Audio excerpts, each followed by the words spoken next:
The CBD Residents Agro Society was formed in the late 1990s with a mandate to keep the land under high tension wires green and conduct activities related to environmental awareness.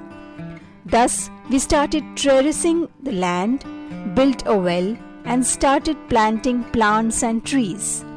Today, this land has about 250 trees, 100 plants, and this attracts around 30 to 40 species of butterflies and 30 species of birds. The agro garden is divided into 4 parts. The upper deck has the vegetable farm. This is where we grow our vegetables. There are fruit trees, shrubs, medicinal trees, sapling making area and gazebo. The Nanam Nani Park is a welcoming area for the children and the senior citizens.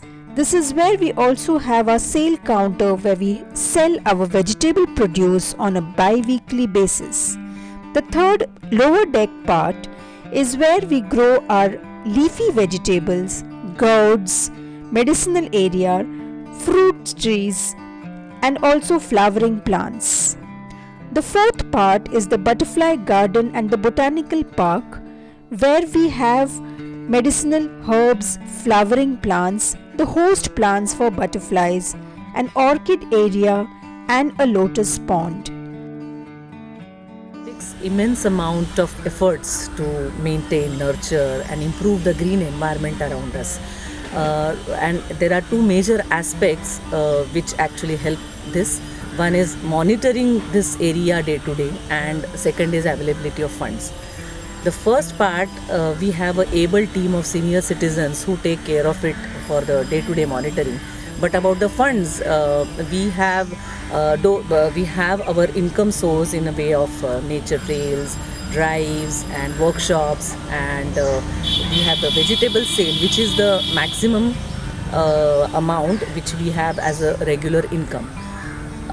The gap between the expenditure and income is quite a lot because the expenditure comes approximately to 4 lakhs per annum and income is much less. So right now the gap is being filled by personal contributions and donations.